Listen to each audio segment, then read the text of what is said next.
우리 하나님의 말씀 요한복음 17장 14절입니다.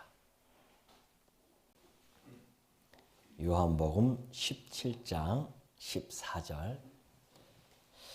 내가 아버지의 말씀을 그들에게 주었사오매 세상이 그들을 미워하였사오니 이는 내가 세상에 속하지 아니함 같이 그들도 세상에 속하지 아니함으로 인함이니이다. 내가 비옵는 것은 그들을 세상에서 데려가시기를 위함이 아니요 다만 악에 빠지지 않게 보존하시기를 위함이니이다. 내가 세상에 속하지 아니함 같이 그들도 세상에 속하지 아니하였사옵나이다. 그들을 진리로 거룩하게 하옵소서. 아버지의 말씀은 진리이니이다. 17절까지 봉독해 드렸습니다. 예수님께서 이제 죽으시고 부활 승천하시면 제자들만 이 세상에 남게 되어지죠. 제자들이 맞닥뜨릴 그러한 세상은 결코 녹록한 그러한 세상이 아닙니다. 이제 핍박과 죽음이 기다리는 그러한 세상에 그들이 남겨집니다. 그러한 자들을 위해서 우리 주님께서는 참으로 위로를 해주셨습니다. 14장서부터 15장, 16장을 통하여서 위로해 주셨고요. 이제 17장에 와서 마지막으로 그들에게 중보자로서 아버지에게 요청을 하는 내용을 우리가 지금 살펴보고 있습니다. 지난 시간 우리 전반부에 살펴보니까 하나님의 뜻대로 이제 우리 주님께서 십자가와 그리고 부활의 영광을 나타내실 것입니다. 그러면서 핍박과 죽음이 기다리는 이 세상에 남겨지는 그 제자들을 아버지께서 잘 보존해 달라고 하는 요청의 내용이 핵심이었습니다. 그럼 오늘 이제 이 후반부의 14절부터 보면은 그들이 보존해 가실 때에 악에서 보존해 달라고 그렇게 요청하는 내용이 이제 14절부터 16절까지 그렇게 전개가 되어집니다. 하나하나 우리가 내용을 좀 살펴보도록 하겠습니다. 14절에 보니까 14절 내가 아버지의 말씀을 그들에게 주었사오매 세상이 그들을 미워하였사오니 이는 내가 세상에 속하지 아니함 같이 그들도 세상에 속하지 아니함으로 인함이니이다. 그래요. 자, 우리 주님께서 제자들에게 말씀을 주었어요. 그 말씀을 그래서 그들은 말씀을 받았습니다. 그 말씀을 받은 자들의 결과가 어떻게 나타나냐면은 세상에 속하지 않게 되어졌다는 겁니다. 이 말씀이라고 하는 것은 곧 아버지의 뜻, 아버지의 계획이죠. 그 아버지의 뜻과 계획들을 예수님이 오셔서 다 전해 주었습니다. 그리고 그들은 그것을 받아들였어요. 그런데 그 말씀을 받아들여져서 이제 구별이 되어지는데요. 우리 주님께서는 하늘에서 오신 분이기 때문에 주님의 말씀을 받아들이는 자들은 하늘에 속한 자가 되어집니다. 왜 그러냐면은 하늘에 오신 우리 그리스도와 함께 연합이 되어지기 때문에 그렇다는 것이죠. 연합되어지면 세상으로부터 분리가 되어집니다. 지난번에 제가 말씀드렸듯이 이 세상에서 우리 주님의 말씀을 받은 자들은 이런 상태에 되어지죠. 이제 교회입니다. 교회고 세상에서 부름을 받아요. 분리가 되어집니다. 그렇다고 해서 세상 밖에 완전히 나가는 것이 아니라 여전히 세상 속에 속해 있죠. 살아가지 않습니까? 우리가. 그러나 영적으로는 이 세상에서부터 분리가 되어집니다. 육적으로는 이 세상에 속해 살아가고 있지만은 영적으로는 분리가 되어져서 이제 하늘에 속한 자가 되어집니다. 이 세상에 속한 자라고 하는 것은 혈통과 육종으로 존재가 되어지는 그러한 곳입니다. 그러나 이 교회라고 하는 것은 하나님께로부터 낳은 자들입니다. 그들의 모임이에요. 하나님께로부터 낳았다고 하는 것은 하나님의 영을 받은 자들, 하나님의 영으로부터 하나님의 영을 받고 하나님을 아바 아버지라 부를 수 있는 자들, 그러한 자들입니다. 그러니까 본질이 달라졌어요. 여기는 세상은 사망의 권세가 꽉 부여잡고 다스리는 곳이고 교회는 생명이 작동하는 곳입니다. 그러니까 본질부터 달라졌어요. 일단 우리는 영적으로 살아나서 중생되어진 자들이고 여긴 중생되어져서 영원한 생명을 누리는 자들이고 여기는 여전히 사망 가운데서 살아가는 자들입니다. 그러니까 분리가 되어졌어요. 분리가 되어지면 교회와 이 세상에 그 분리되어진 자들의 삶이 구별되어질 수밖에 없다는 겁니다. 말씀을 받은 자들은 그 말씀에 따라서 이제 후반에 나오겠지만은 말씀에 따라서 살다 보니까 구별이 되어질 수밖에 없죠. 오늘 이 아침에도 많은 사람들은 이제 춥지만 그래도 각자의 즐거움을 누리기 위해서 세상의 낙을 누리기 위해서 오늘도 흩어져서 누릴 겁니다. 근데 오늘 여러분들은 이곳에 함께 모여서 하나님 말씀 앞에 모여졌어요. 벌써 구별되지 않습니까? 이런 삶 자체가 점점 구별되어진 겁니다.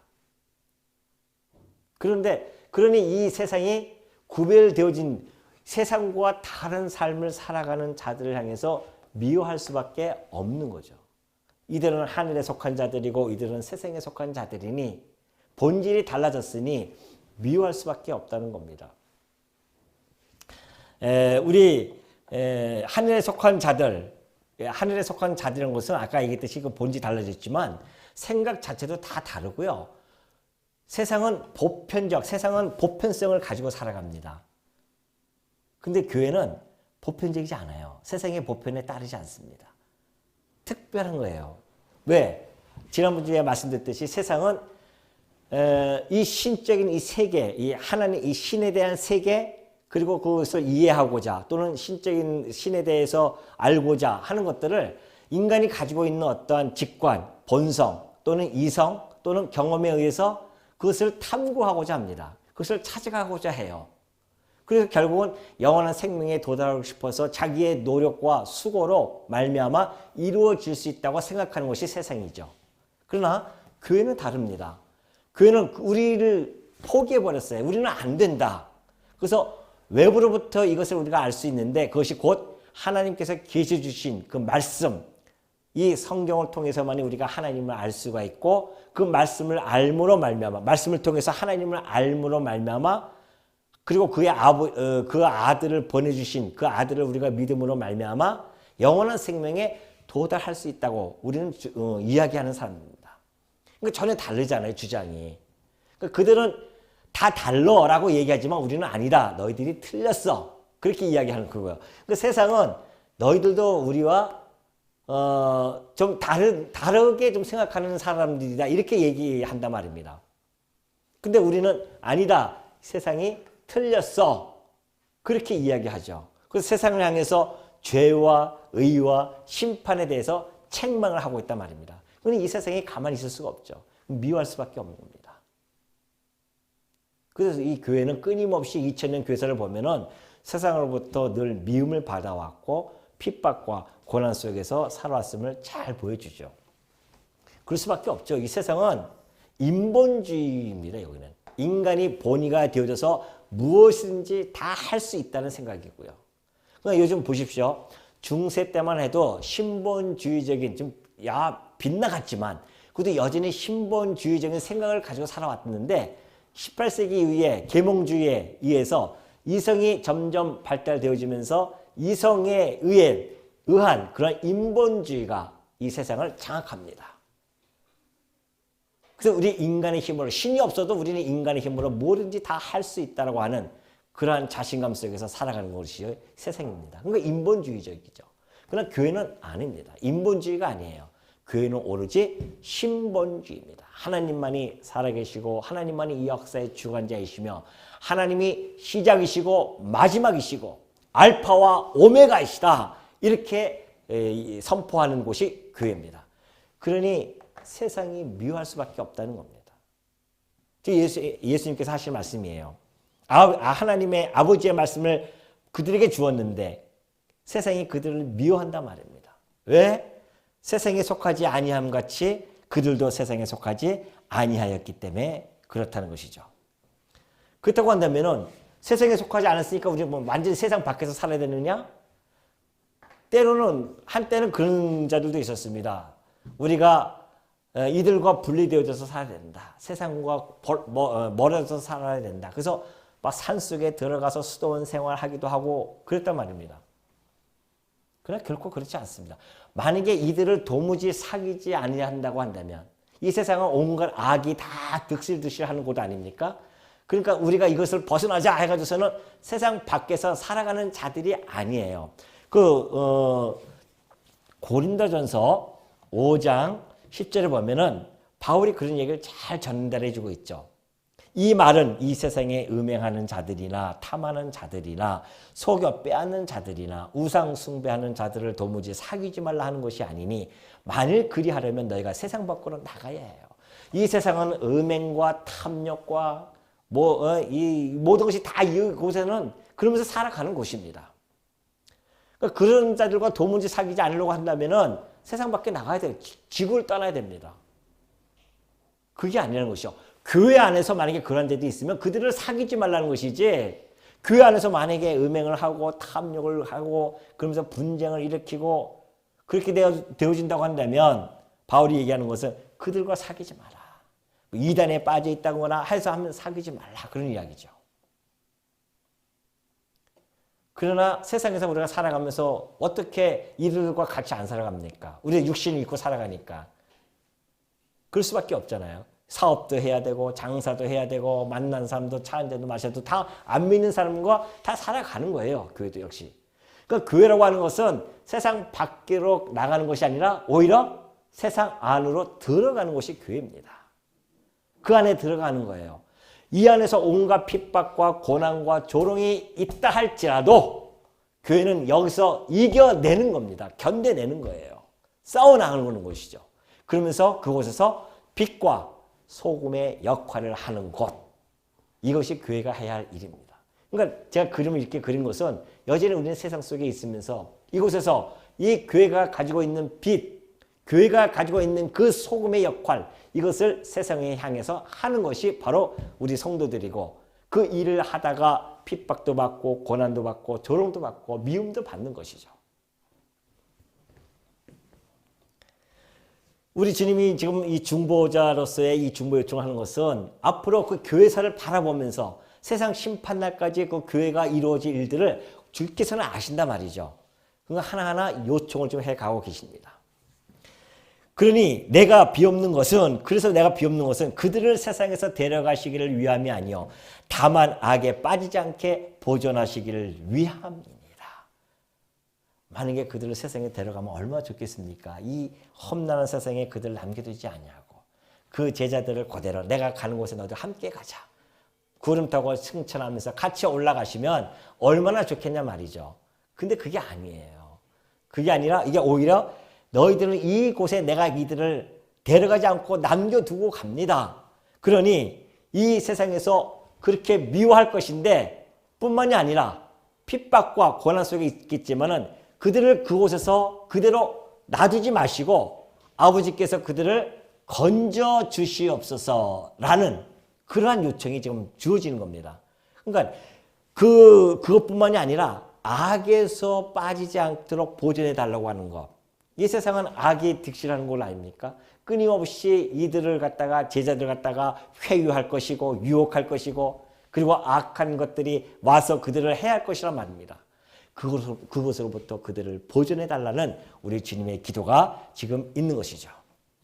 세상과 맞닥뜨려서 살아가는 성도들에게 있어서는 여전히 닥칠 수밖에 없는 일들입니다. 얼마나 이 땅에 우리가 살아가면서 그러한 유혹과 회유를 당하면서 살아갑니까? 어떤 때는 예수를 믿음으로 손해보는 일들도 있을 수 있습니다. 그러다 보면은 아이고 그냥 적당히 믿거나 그냥 안 믿는 척 해야겠다. 이렇게 우리 마음속에 유혹이 올 수도 있잖아요. 그러나 그러지 말라는 겁니다. 내가 예수 그리스도를 믿는 그리스도인인지를 떳떳하게 나타내고 그걸 통해서 받는 그 핍박은 견뎌내면서 이 땅에서 잘 견뎌내고 살아갈 수 있도록 그렇게 이야기하죠.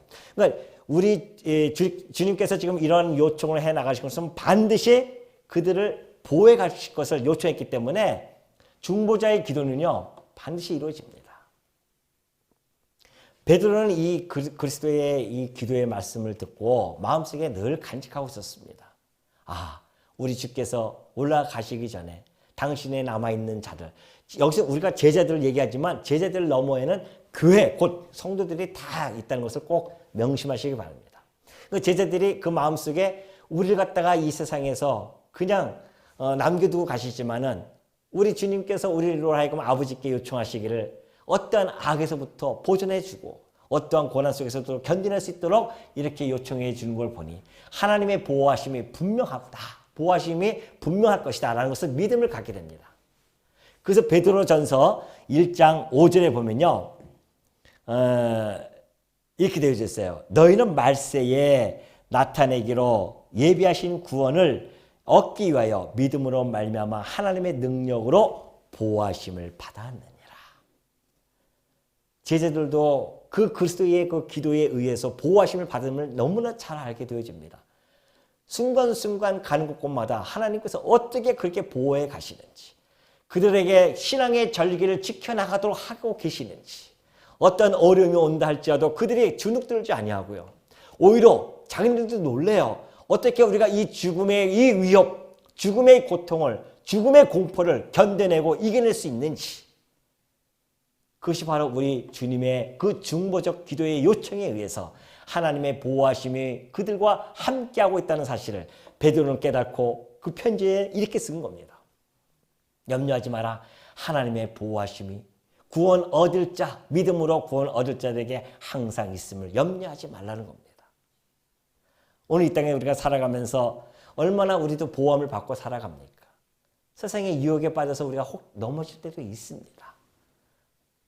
정말 하나님 앞에 부끄러워서 앞에 나갈 수 없을 만큼의 그러한 실수도 참 많이 합니다. 그럼에도 불구하고요. 우리가 오늘도 여전히 이 아침에 여기에 나와서 하나님 말씀 이 예배의 자리에 앉아 있는 것은 하나님의 크신 보호하심과 은혜가 있기 때문에 그래요. 아주 넘어지지 않는다 말입니다. 우리 아이를 어렸을 때 보면은 제가 손을 붙잡고 갑니다. 손을 이렇게 붙잡고 딸랑딸랑 가면은 아이가 어리니까는 달랑달 가다가 팍 엎어지잖아요. 엎어지는데 아버지의 손을 딱 잡고 있으니까 완전히 넘어지지 않더라고요. 그냥 팍 이렇게 하고 다시 일어나죠. 그렇습니다. 우리 아버지께서 우리를 이 땅에서 살아가는 동안에 우리의 손을 붙들고 우리는 그의 장중에 손이 붙들려서 살아가는 자들이에요. 그리고 우리가 때로는 실수하고 넘어지고 그런다 할지라도 아주 실족해서 버려지지 않는다 말입니다. 왜요? 중보자이신 우리 주님께서 이러한 기도를 요청을 해주셨기 때문에 아버지께서는 그 중보자의 기도를 들어줄 수밖에 없단 말입니다. 그래서 그의 보호하심이 당신의 성도들에게는 날마다 임재하고 계셔서 그를 보호하고 계신다는 사실이죠. 이것이 은혜 아니겠어요? 이것이 우리가 감사가 나오는 이유입니다. 그리고 오늘 이 아침에 우리가 주님의 중보 요청을 우리가 상고하는 이유이기도 하죠. 내가 이 세상에 속하지 아니한 같이 그들도 세상에 속하지 아니하였습니다. 이것은 14절의 그 후반절하고 거의 똑같은 내용입니다. 14절과 16절의 다른 점은 14절은 미워하는 그 세상에서 미움을 받는 제자들, 그 제자들의 미움받는 이유가 무엇인지를 이야기해 준 겁니다. 이들의 미움받는 이유는 세상에 속하지 아니했기 때문에. 그리고 16절에 속하지 아니한 것은 악에서 보존해야 할 그 이유에 대해서 이야기한 겁니다. 이들을 악에서 보존할 이유는 이들이 세상에 속하지 아니했기 때문에. 똑같은 내용이지만 수식하는 건 다릅니다. 그러면서 17절 그들을 진리로 거룩하게 하옵소서 아버지의 말씀은 진리니이다. 그래요. 자, 17절부터는 이제 악에서 보존해야 할 그 이유가 이 방법이 있죠. 그 방법은 진리로 거룩하게 해달라는 겁니다. 이 세상에서 보존하기 위해서는 진리로 거룩하지 않으면 안 됩니다. 그러니까 진리로 거룩하게 하옵소서. 세상에 속하지 않았지만은 세상에 머물러야 하는 그러한 성도로서 최상의 존재 방식은 어떻게 되는가? 이 안에서 우리는 분리되어진, 구별되어진 삶, 구별되어진 자로서 구별되어진 삶을 살아가도록 하는 것. 그럼 그 힘이 뭔가, 그 매개체가 뭔가? 말씀이라는 겁니다. 왜? 아버지의 말씀은 진리니까 진리로 거룩하게 해달라고. 물론 하나님의 말씀을 제자들과 성도들도 마찬가지지만 받아들였어요. 아버지의 말씀을 받아들였다고 하는 것은 예수 그리스도를 영접했다는 겁니다. 왜? 그 말씀이 곧 로고스, 그리스도이기 때문에 그래요. 그럼 그리스도를 받아들였어요. 이미 받아들이는 자들은 법정적으로 거룩함을 인정받습니다. 선포가 되어져요. 법정적으로. 이는 거룩한 자야. 의로운 자야. 이렇게 법정적으로 하나님께서 선포하십니다. 그렇지만 우리는 이 땅에 살아가면서 여전히 죄 가운데 살아가는 존재일 수밖에 없습니다. 육신을 가지고 있기 때문에. 법정적으로는 이미 거룩해졌지만 거룩한 삶이 나타나기까지는 많은 세월이 걸립니다. 이것이 바로 성화의 과정이죠. 이 땅에서 성화를 하게 되어지는데 그 성화의 과정 속에서 매우 중요한 것은 바로 이 진리, 말씀입니다. 말씀을 우리가 만약에 멀리하면요, 우리는 세상의 시류에 빠져서 살아갈 수밖에 없습니다. 세상 속에서 살아가는 거예요. 안 믿는 사람과 동일하게 살아갑니다. 말씀을 멀리하는 자들은. 그러나 말씀을 가까이 하게 되어지면은 그 말씀이 우리 마음에 와서 닿습니다. 깨달아지고 어떻게 하나님의 뜻이 무엇이며 하나님이 좋아하시는 것이 무엇인지, 하나님이 나를 얼마나 사랑하시는지, 그 사랑이 내가 어떻게 나타나고 있는지, 이런 것들을 말씀이 잘 증거해주고 있기 때문에 그 말씀을 우리가 멀리하게 되어지면 거룩하면서 점점 멀어질 수밖에 없고요. 말씀을 가까이 할수록 우리는 거룩함에 점점 거룩한 생활을 영위할 수 있다는 겁니다. 실제로 그렇지 않습니까? 제가 경험해 봐서도 그래요. 말씀을 좀 멀리 하니까요, 나의 생각과 나의 모든 육체가 세상의 그 시류와 그리고 세상의 악한 행동에 그냥 유감 없이 그냥 다 빠져버리더라고요. 가치 없습니다. 근데 말씀을 보고 또 그 말씀을 바라보면서 하나님에 대해서 알아가고 예수 그리스도의 그 마음을 우리가 읽어내고 이러면서 하다 보면은 점점 그러한 것들이 또 멀리 되어지고,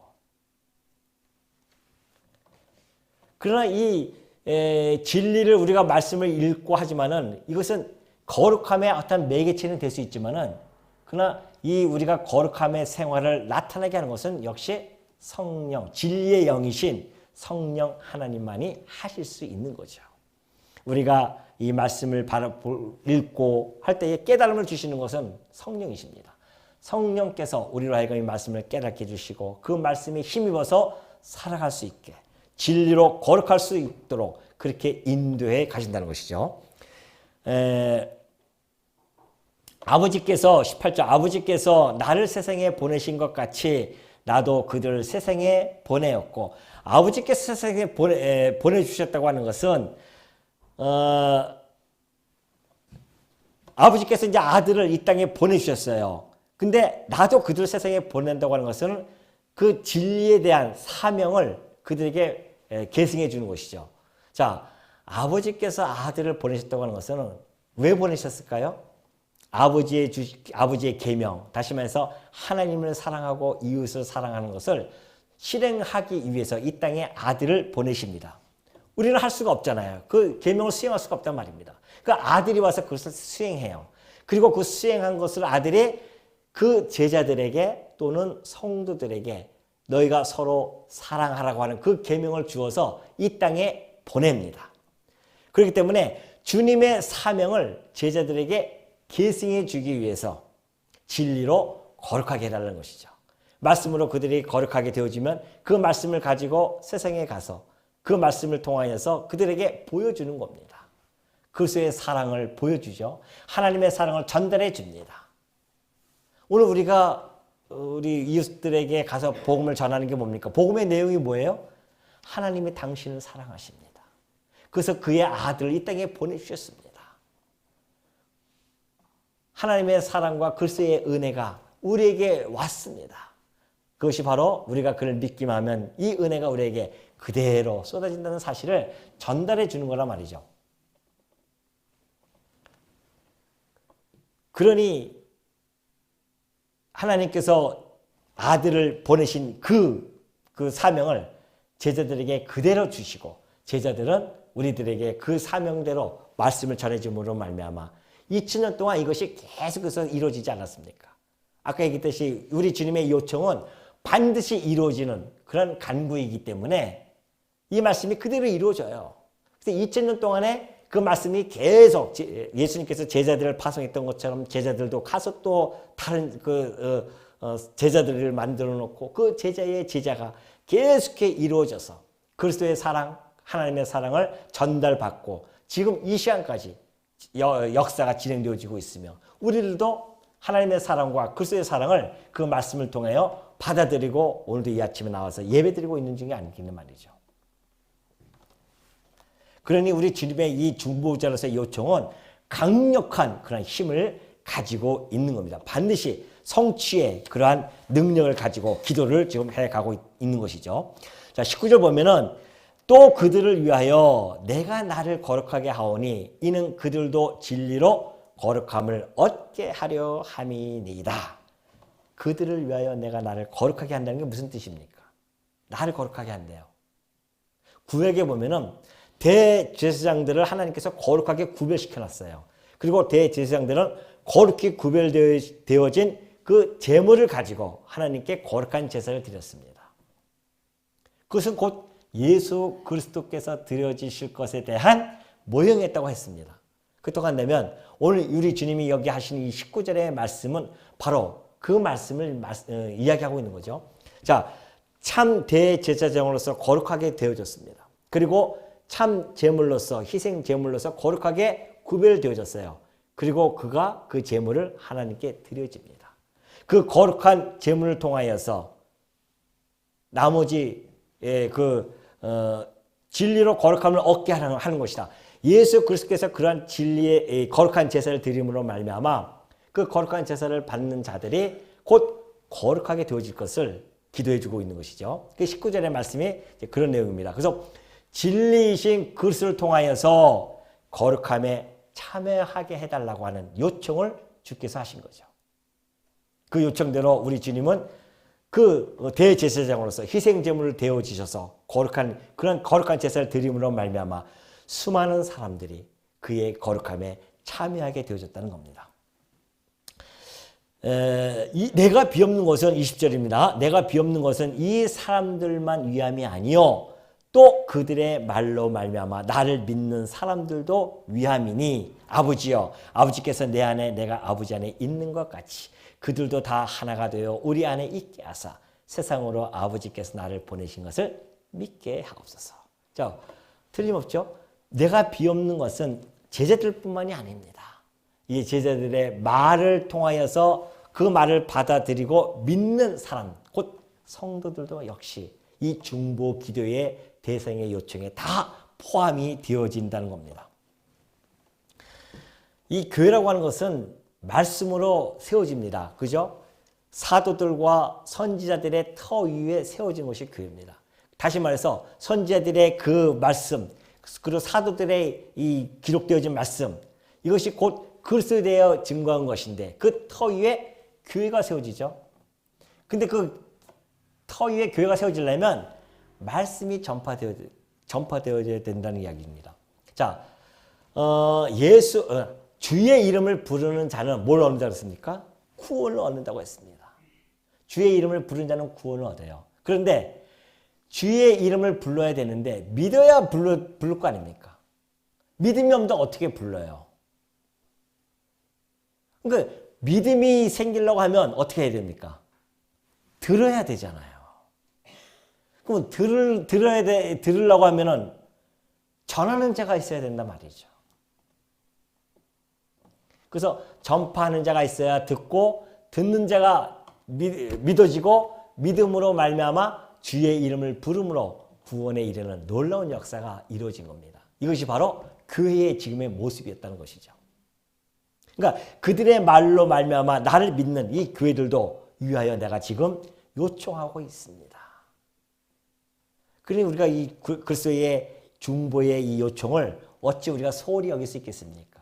한 절 한 절 상세히 봐야 됩니다. 왜? 그의 요청의 기도는 교회사에서 나타날 그러한 역사이기 때문에 그래요. 반드시 이루어질 것이기 때문에 그렇다는 것이죠. 이 요청이 대상이 바로 우리들도 포함이 되어졌기 때문에 우리가 이 요청의 말씀을 하나하나 읽으면서 은혜를 받는 것은 그리스도께서 2000년 전에 우리를 바라보시면서 아버지께 중보자로서의 그 요청을 했다고 하는 이 사실이 얼마나 감사하고 은혜로운 일인지, 그래서 우리가 이 말씀을 아주 중요하게 생각하면서 지금 읽어 나가는 겁니다. 아버지여, 아버지께서 내 안에 내가 아버지 안에 있는 것 같이 그들도 다 하나가 되어 우리 안에 있게 하사 세상으로 아버지께서 나를 보는 것을 믿게 하옵소서. 자, 아버지와 아들은요 부자 일치하려고 했습니다. 그래서 상호 관심과 상호 행동이 하나 다 일치해요. 함께 움직여 나가십니다. 그런 것처럼 교회도 그리스도의 지체로서요 믿는 것과 아는 것이 하나가 되어야 됩니다.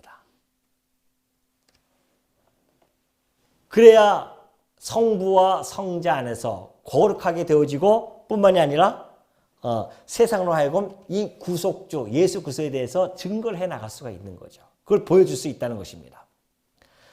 하나가 되어진다고 하는 것은 각자가 이 세상에서 각자 태어나서 각자 살아갔던 사람이 어떻게 하나가 되어질 수 있겠습니까?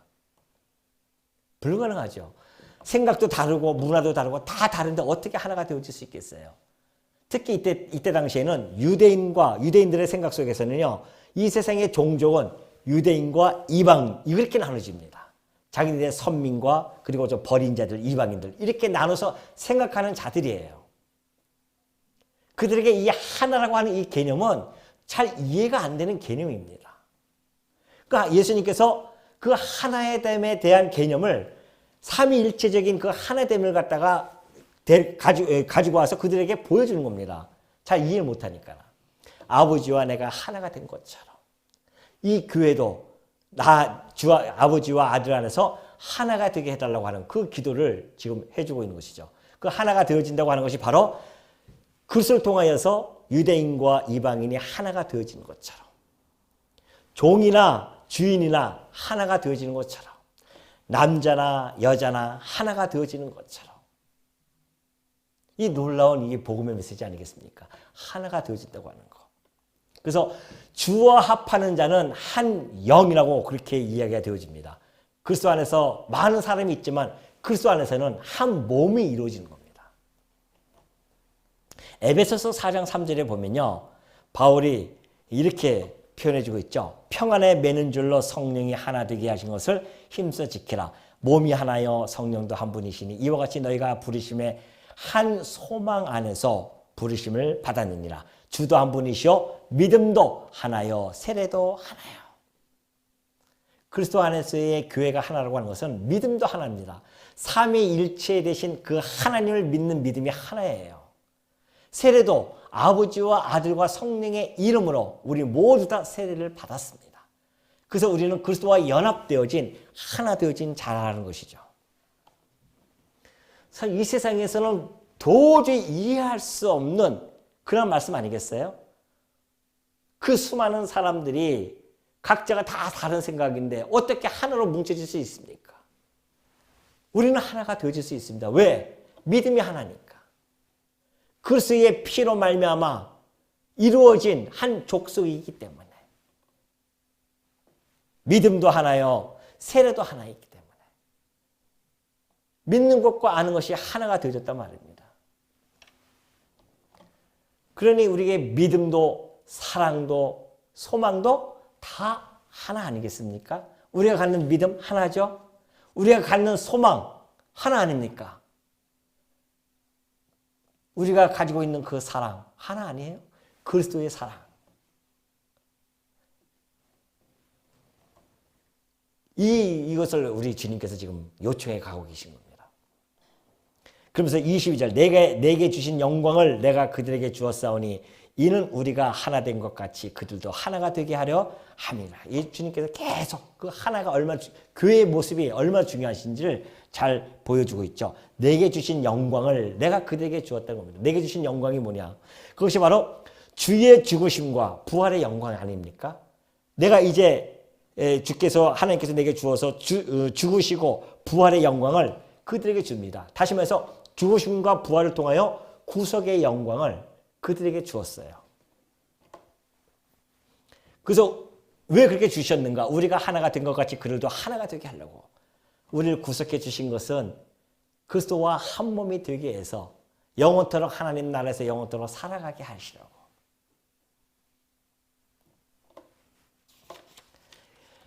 소위 지난번에 말씀드렸듯이 교회마다 일치운동 이런 걸 가지고서는 일치운동 해가지고서는 하나가 돼야 된다. 그래서 에큐메니컬 운동이 막 이루어지는데 그런 뜻이 아닙니다. 에큐메니컬은 각 교회, 누구든지 교회 보이는 이 가견적인 교회가 하나가 되어지는 것을 이야기합니다. 그래야 권세가 생기니까. 주님이 얘기하는 그 가견적인 교회가 아니에요. 교회마다 다 특성이 있잖아요. 대우장로교회, 무슨 교회, 다 특성이 있듯이 자라나는 겁니다. 이런 가견적인 교회가 아니라 유형교회가 아니라는 얘기죠. 무형교회를 이야기합니다. 무형교회는 아담 이후로부터 시작해서 마지막 심판 때까지 하나님께서 보이지 않는 하나님의 성도들, 앞으로 태어날 그 성도들까지 다 포함해서 그런 무형교회의 일치함을 이야기합니다. 이 무형교회의 일치함은 아까 얘기했듯이 믿음도 하나가 되어지고 사랑도 하나이고 소망도 하나로서 한 소망을 가지고 그리스도의 머리 대신 그리스도와 한 몸 되어진 진정한 한 몸 되어진 그런 교회로서 아버지를 향해서 가는 그 교회, 그것을 우리 주님이 지금 요청해 주고 있고 지금 현재 그 역사는 이루어지고 있는 중입니다.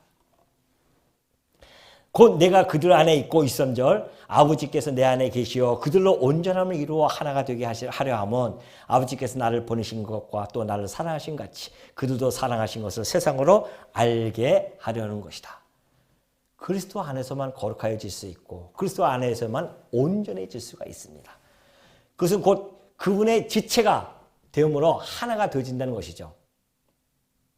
그러니까 하나님 그리스도의 지체가 되어지는 것은 하나님의 사랑으로만이 가능한 일이라는 겁니다.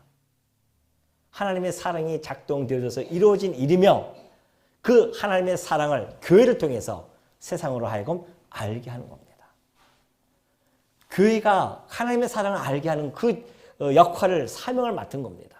그걸 알게 하기 위해서 이 교회를 하나가 되어지게 한 겁니다. 그러니 그리스도의 사랑 안에서 하나가 되어졌어요. 그 사랑을 갖다가 세상으로 알게 합니다. 이 교회는 하나님의 사랑을 전하는 곳, 그리스도의 사랑을 전하는 곳이구나. 세상이 다 알아요. 세상도 교회가 뭐 하는 곳인 줄 안단 말입니다. 비록 안 믿는다 할지라도 저기는 하나님의 사랑을 전하는 곳이야. 그러면서 이제 24절에 넘어가면요. 24절부터 이제 26절까지는 앞에 기도에서는 우리 주님께서 하나님이 저희를 보존하시고 또 거룩하게 하시며 또 일치되게 해주시기를 요청하셨습니다. 그러나 이제부터 본문에서는 그 하나님께서 이 모든 은사 위에다가 그 은사 위에 저희들에게 큰 영광, 종말론적인 소망이죠. 그러니까 그 영광, 승리의 영광의 그 관을 씌워달라고 하는 그런 요청이 24절부터 나와요. 24절 보면은 종말론적인 소망을 우리 주님이 지금 피력하고 계십니다. 아버지여 내게 주신 자도 다 나 있는 곳에 나와 함께 있어 아버지께서 창세전부터 나를 사랑하심으로 내게 주신 나의 영광을 그들로 보게 하시기를 원하옵나이다. 아버지여 내게 주신 자도 제자들뿐만이 아닙니다. 성도를 다 포함해서 나 있는 곳에 나와 함께 있게 해달라고 해요. 우리 주님이 계신 곳이 이제 어디 계십니까? 요한복음 14장에서 나왔었잖아요. 그때 보니까 내가 가서 거처를 예비하면 내가 다시 너희를 와서 영접하여 나 있는 곳에 너희도 있게 할 것이야. 그런 약속을 해주셨잖아요. 그 말씀이에요. 지금 너희들을 내가 나 있는 곳에 있게 할 것이야. 너희들이 이 땅에서 핍박과 조롱과 미움과 그리고 결국 죽음을 당해요. 다 살아가지만 하나님께서 보호하셔가지고서는 결국은 마지막에 너희의 신앙을 절기를 지키고 끝까지 지켜서 내가 있는 곳에 너희들도 함께 와서 내가 가지고 있는 창세부터 있는 그 그리스도에 대한 영광을 함께 공유하고 함께 바라보면서 그 영광을 찬송케 해달라고 하는 그러한 종말론적인 소망을 가지고 우리 주님이 지금 요청을 해주고 있는 것입니다. 그러니 여러분 정말 우리가 이 땅에 살아가면서 그 소망을 가지고 살아가는 거 아닙니까? 우리 주님이 하셨던 이 말씀대로 우리 주님이 계신 곳 그것을 향하여 우리는 좀 가고 있습니다. 비록 험난한 이 세상을 살아가고 있지만 우리는 오로지 우리 주님이 계신 곳을 바라보면서 그곳에서 창세로부터 가지고 계셨던 그 그리스도의 독생자 영광을 우리는 반드시 바라볼 것이며 그곳에서 우리 그리스도를 마음껏 찬송하고 그 영광을 찬양할 거 아니겠냐 말이죠. 우리 주님의 이 기도는 그대로 이루어집니다.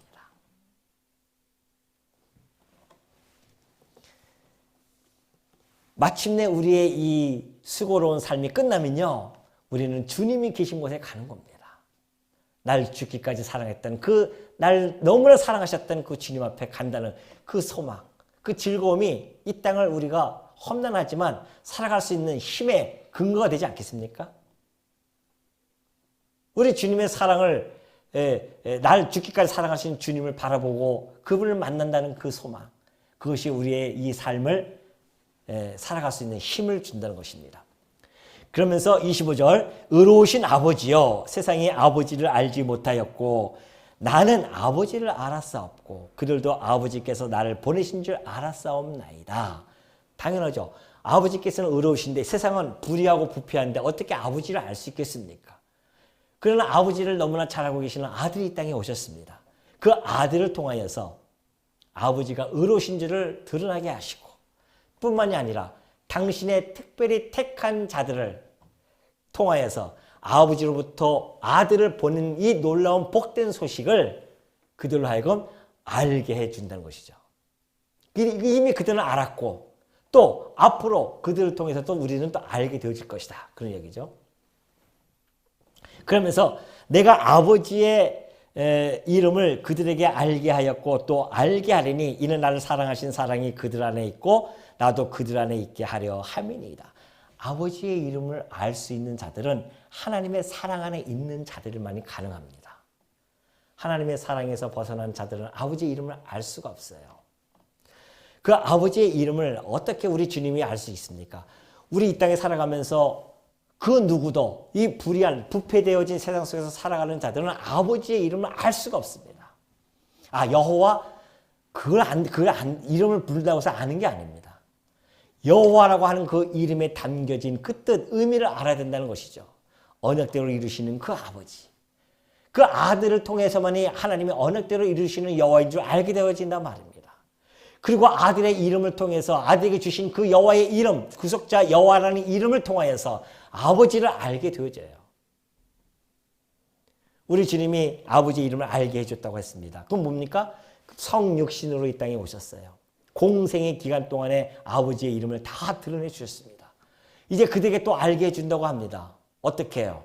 그의 죽으심과 부활과 승천과 성령 강림과 교회의 설립 그리고 마지막 재림과 심판을 통하여서 아버지의 그 여호와의 이름은 찬란하게 드러날 것입니다. 한번 언약하신 대로 이루시는 그 아버지의 이름. 그 아버지의 이름을 이 세상의 그 영광을 다 드러낼 것입니다. 누굴 통해서요? 아들을 통하여서. 그런데 그 이름을 알 수 있는 자는 하나님의 사랑 안에 있는 자들, 하나님이 사랑하는 자들, 특별히 택한 자들만 그 영광을 누릴 수 있게 되어진다는 겁니다. 하나님의 사랑과 그리스도의 은혜의 그 특권을 그것을 누리는 특권이 있는 자들 바로 오늘 이 자리에 있는 여러분과 저 아니겠습니까? 성도님과 저 아니겠냐 말이죠. 이 예수의 이름, 예수의 이름이 아버지의 이름이니까 그 예수의 이름을 안다고 하는 것이 얼마나 행복하고 기쁨이 있으며 즐거운 것인지를 여러분이 꼭 놓치지 마시기 바랍니다. 이 땅에서 많은 사람들은 세상의 것 가지고서는 즐거움과 행복을 찾고자 하지만 성도의 즐거움과 행복은 세상의 것이 아니라 뭐예요? 아버지의 이름을 아는 것. 예수 그리스도의 그 이름을 안다고 하는 것. 이것이 우리에게는 하나님의 행복이고 즐거움이고 기쁨이라는 겁니다. 이걸 왜 주셨을까요? 그 아버지의 이름을 아는 것을 왜 우리에게 주셨냐 말이죠. 하나예요. 그 이름을 뭐 하라고? 뭐 하라고요? 찬송하라고. 그 이름을 찬송하라고. 그래서 성도들이 마지막 이 세상에 뿐만이 아니라 아버지가 계신 그곳에 가서도 부를 그 마지막 노래는 뭡니까? 영원히 부를 노래가 뭐예요? 여러분 한번 불러보십시오. 자, 시작. 아이고 참. 할렐루야, 할렐루야를 외치셔야 됩니다. 여호와를 찬양하라. 여호와를 찬양하라. 할렐루야. 여러분이 부를 찬송 그 하나입니다. 그러니 우리는 여호와는 이름을 딱 들으면 뭐가 기억납니까? 뭐부터 기억나요? 여호와 하는 이름을 딱 들으면, 예수라는 이름을 딱 들으면 창세부터 요한계시록까지 하나님의 그 섭리가 다 드러나는 거예요. 그것이 기억나는 겁니다. 마치 파노라마처럼 쫙 흘러가는 겁니다. 이것이 성도들이 가지고 있는 특권인 줄 우리 성도님들 아시고, 우리가 부를 영원한 찬송 할렐루야를 날마다 외치시며 살아가는 주의 종들 되어지시기를 당부드립니다.